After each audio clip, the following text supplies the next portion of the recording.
let's talk disagreeing and staying in our feminine energy. This is something that has taken me a very long time to be able to do, but I feel like I can successfully say that I am able to disagree with my partner and not as much become defensive, or I tend to withdraw in arguments. And I'm able to stay in my feminine energy. I'm able to stay grounded. And so this is kind of how I do this. So I have a few examples of conversations. One of how I think most people communicate, and then the second one is a more healthy way of communicating while staying in feminine energy. So disagreements are an inevitable part of a relationship. It is totally normal to disagree with your partner because you are two humans who come from totally different upbringings, totally different family dynamics, likely different friendship groups, different histories in general. Even if you had, like, you grew up both in Utah, going to the same church, like same number of siblings, etc. There are different things because your parents are different. I don't need to go down that route, Chell. You know what I'm saying. So this is more so having good communication skills in general. But in order for both parties to feel heard and valued, it's important to acknowledge the two different energies, the masculine and the feminine. As a feminine woman, it is important to stay calm, not accuse, and use feeling statements, fully express what you're feeling, and know your boundaries. I want to emphasize that if you are not used to communicating this way, just like how we just talked about in bringing up something that you don't like, it will take practice and you won't be perfect in the beginning. And that is okay. It's just important to communicate that I think it is so important just in general to talk about the direction that you're wanting to be headed so that the people who are in your life can get on board. Okay, so let's use an example of your boyfriend or husband has a new friend who you don't think is a good influence.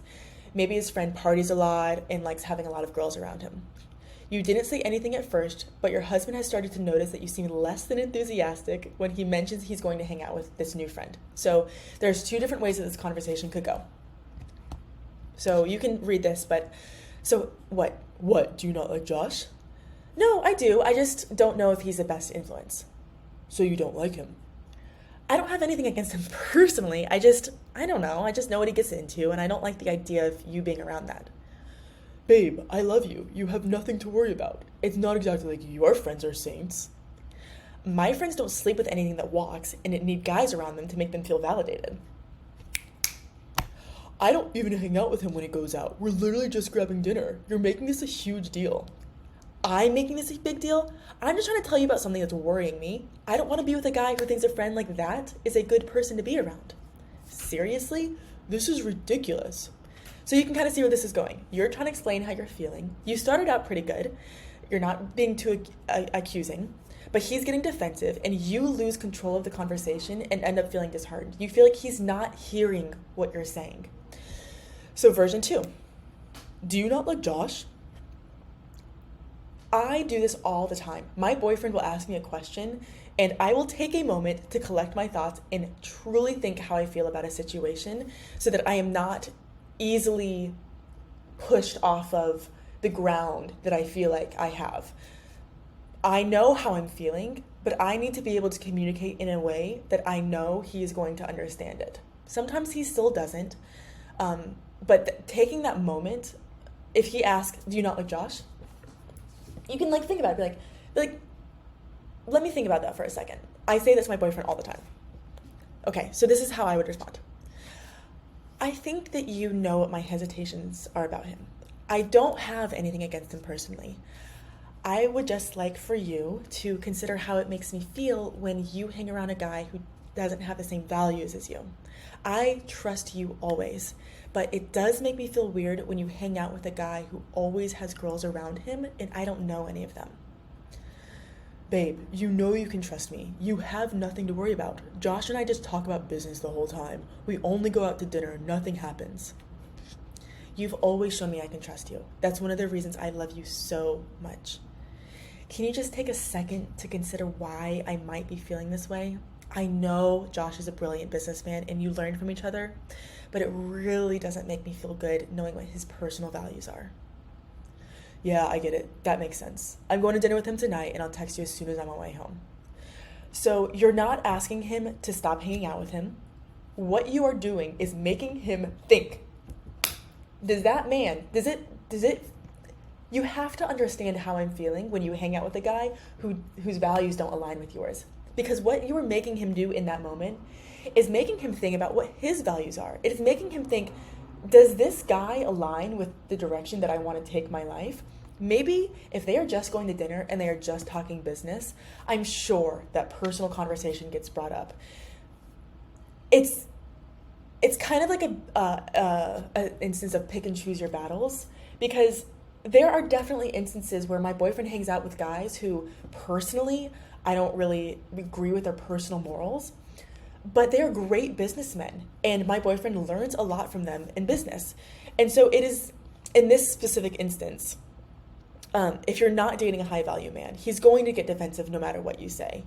But, and I cannot emphasize this enough, a high value man who is dedicated to making you feel loved and supported, even though he may still get defensive at first. I'm not saying that a high value man is never going to feel defensive or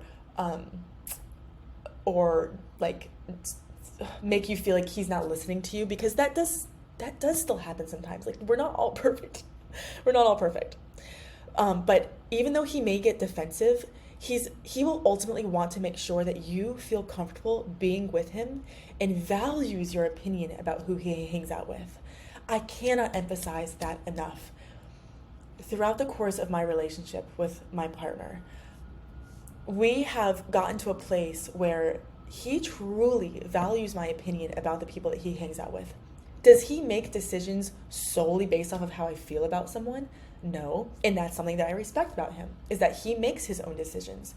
But every now and then he asks for my input, like, hey, did you like this person? And I love that he asks for my opinion. But I also really love that, like, he has his own values, and he is going to want to make me feel safe, and he is going to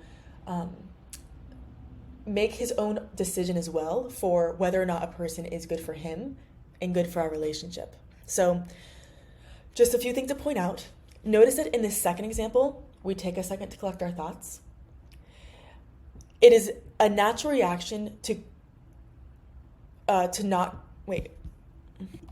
Okay, I had to edit the second one, but it's a natural reaction to not want to create conflict, especially in a scenario like this. This is a very conflicting conversation because it just always is for some reason. And so you're not wanting this. You always go into this conversation not wanting it to blow out of proportion. And so that's why it's so important to ground yourself first. So you're not wanting this to be a conflicting conversation. You're just wanting him to consider how you're feeling. This is where we use feeling statements. It makes me feel this way. I want you to consider how it makes me feel. Affirm his values. So I said, I want you to consider how it makes me feel when you hang around a guy who doesn't have the same values as you, because you know what his values are. And so it makes him think about what his values are, and it's affirming, like, I know you have this very high standard of personal values, and this guy does not match those.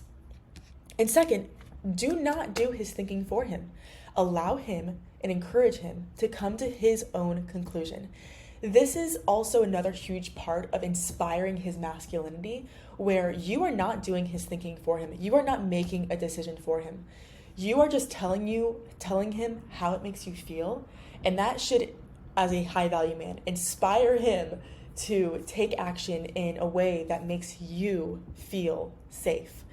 That may require him communicating more with you while he's out with him. Like, it's not going to stop him from hanging out with this guy, but you guys are going to find a way where it works for both of you. So a high value relationship is one where communication is open and non-judgmental, where feedback is expected and appreciated, where both parties aim to please one another and are always looking for opportunities to serve each other. I know that it can be challenging to disagree and stay in our feminine energy, and that is okay.